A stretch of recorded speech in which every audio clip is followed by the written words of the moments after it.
Hello, I'm Antonio Mora, and this is the newsandnews.com Day in Brief. Today's top stories in about 3 minutes. It's Thursday, June 21st at 6:30 p.m. It was one of those the more things change, the more they stay the same days. Congress, especially its Republican majority, couldn't agree to pass an immigration bill favored by conservatives. Congress also couldn't even bring the compromise bill preferred by moderates to a vote. That's been postponed until Friday with no guarantees it'll pass. Also, to nobody's surprise, chaos reigns at the border despite President Trump's executive order to stop family separations. To be fair, chaos is common there under any president, especially when migration levels are as high as they are now and when lots of kids are among those crossing into the U.S. But the utter confusion in the Trump administration's messaging is making it worse. There is still no clear plan on how to reunite the 2,300 children who have been separated from their families. And now that kids who enter the country illegally won't be separated from their families, the federal government needs a judge's permission to detain them with their families for more than 20 days. But deportation proceedings take months. So what's the plan?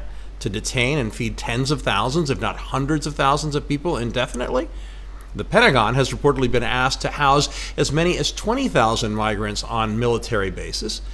As you can imagine, even that would cost a fortune. In the end, if I were a betting man, I suspect we will go back to catch and release while Congress twiddles its thumbs and fails to act. Immigration in general is a huge crisis, and D.C. politicians on both sides should stop playing games and address it.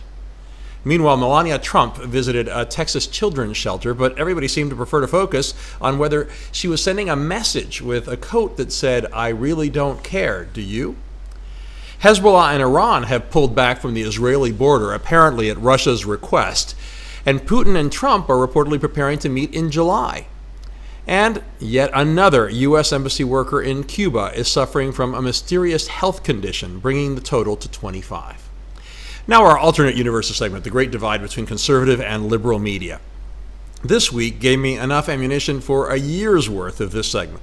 On Tuesday, I told you about how the liberal cable networks had mostly ignored that FBI Director Chris Wray and DOJ Inspector General Michael Horowitz had given important testimony before the Senate. I didn't realize how bad it was. The CBS Evening News and Morning News shows didn't even mention it, while the ABC and NBC evening and morning shows didn't bother to mention that Peter Strzok, the FBI agent infamous for his anti-Trump tweets, had been escorted out of FBI headquarters. On the other hand, Fox News attacked the other cable networks on Wednesday night for not airing Trump's rally in Minnesota. Excuse me, Fox folks, but since when do cable networks air full presidential rallies? Go back in history to Obama, Bush, and Clinton and show me how often that happened. Honestly, I need to take blood pressure pills to watch what's going on in broadcast and cable news these days. Finally, celebrating two wonderful lives. Charles Krauthammer defied his disability to become a brilliant conservative commentator, respected by left and right. He was 68.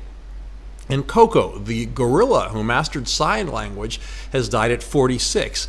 I urge you to read about her almost human-like existence. It's fascinating and significant.